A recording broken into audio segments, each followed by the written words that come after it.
A samurai could draw his sword, cut an opponent, and sheath the blade before the body touched the ground. This speed wasn't luck, it was brutal science. Training methods so extreme that they transformed human reflexes into something almost superhuman. Secret techniques tested in deadly combat, where a millisecond of hesitation meant death.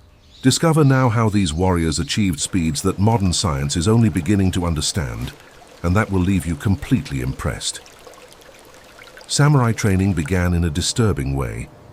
Children as young as 5 years old were taken at night to cemeteries and execution sites. Their parents forced them to inspect the severed heads of criminals, marking them with their personal seal as proof. This brutal exposure to horror had a purpose that neuroscience confirms today. When the child's brain is repeatedly exposed to fear in a controlled environment, it develops neural circuits that process threats much faster. The limbic system learns not to panic, and the prefrontal cortex maintains control even under extreme pressure. As they grew up, these warriors had brains pre-programmed to react to violence without the delay caused by shock. But this was only the beginning. The real transformation of reflexes happened through kata, choreographed movements repeated thousands of times. Each repetition recorded the movement in the basal ganglia of the brain, responsible for automatic movement. A master could react to an attack even before being aware of it.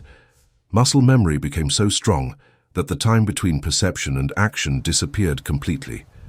The most devastating technique was iaijutsu, the art of drawing and cutting in a fluid motion. What made it deadly was not only the speed but the elimination of preparation time. The sword remained sheathed, hidden, without any visual clue as to when the attack would come. Practitioners trained focusing on zanshin, a state of total vigilance where the mind captures every detail of the environment. It wasn't a mystical concept, it was pure attention training. Samurai practiced sitting for hours in meditation, maintaining expanded awareness to perceive any change, any shadow, any sound. Over time, the nervous system became so sensitive that they detected hostile movements before they began, reading body language and micro-expressions. Science calls this high-level perception, where the brain recognizes patterns so quickly that it seems like precognition, but it is extremely refined processing. And can you imagine having reflexes so quick that you react before you even think? Which of these techniques would you find most difficult to master? Leave your opinion in the comments. Physical training was even more extreme. Takigyo, training under icy waterfalls, was among the most shocking. Warriors entered waterfalls near freezing temperatures, naked or wearing only a white loincloth, a symbol of death. They remained there not for seconds but for 15 or 20 minutes, while hundreds of liters of water fell with enough force to cause injury. The goal was to achieve mushin, mindlessness. Under icy water pounding like ice fists, the brain goes into total panic. But samurai learned to transcend the pain completely. They maintained controlled breathing, relaxed muscles, and empty minds. Modern science has discovered that extreme exposure to stress alters brain chemistry. The body stops releasing cortisol in response to minor stimuli. The stress threshold increases dramatically. A samurai who survived waterfall training in winter felt no fear in battle because his brain considered battle less stressful than training. The icy water forces blood to circulate rapidly, creating internal heat after exposure to cold.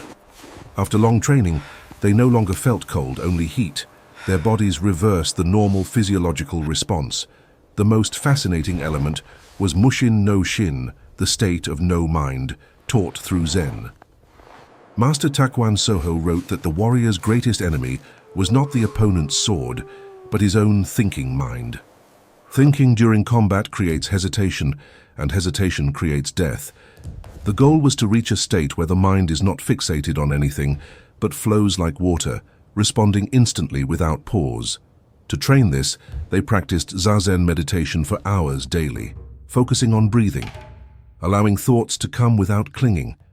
They were shutting down the prefrontal cortex, responsible for analytical thought, and strengthening connections between the thalamus and basal ganglia, creating a direct neural pathway between perception and action that bypasses consciousness.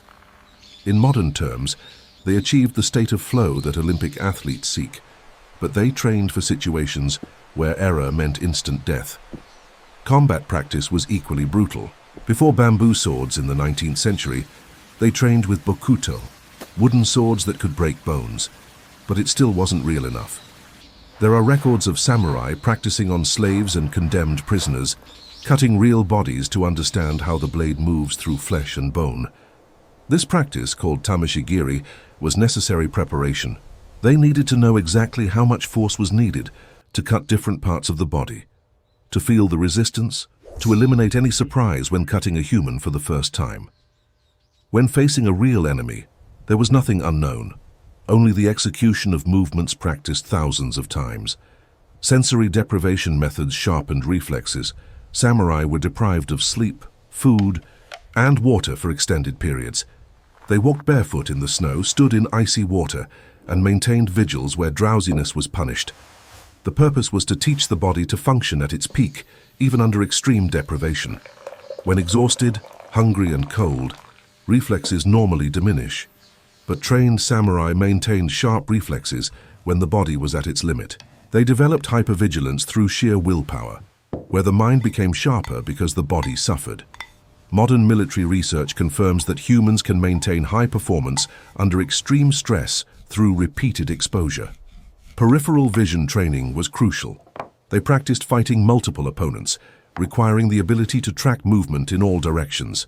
They developed smooth vision, expanding their field of vision to capture everything without focusing on anything specific. This allowed them to detect movement at the edges and react instantly. There are accounts of masters fighting 3 or 4 opponents simultaneously, blocking attacks from multiple directions without looking directly. This skill was the result of decades where the brain learned to process peripheral visual information as quickly as central visual information. Most people ignore peripheral vision, but it contains a vast amount of information that the brain can process if trained. There was also kata at real speed, where experienced practitioners executed sequences against each other without armor, using real wood or blades. The psychological intensity was extreme.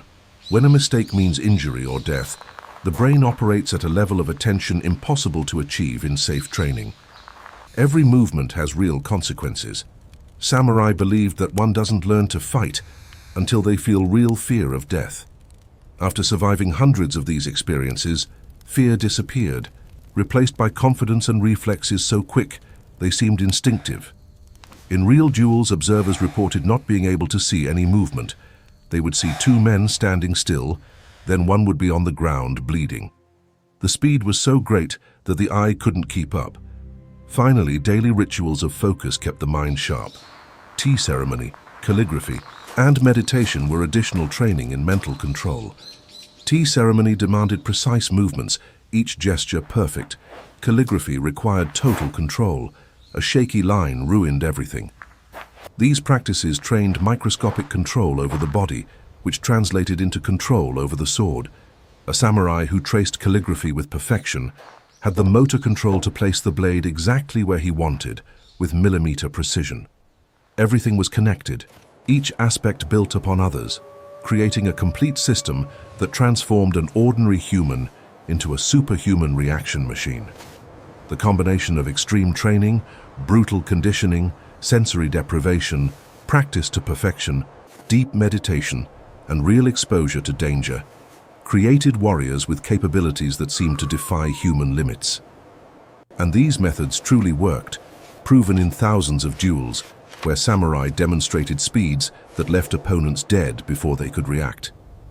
If you were fascinated discovering how samurai transformed reflexes into something superhuman through such extreme methods, leave a like and subscribe to the channel so you don't miss more incredible content about the secrets of the warriors who changed the history of Japan.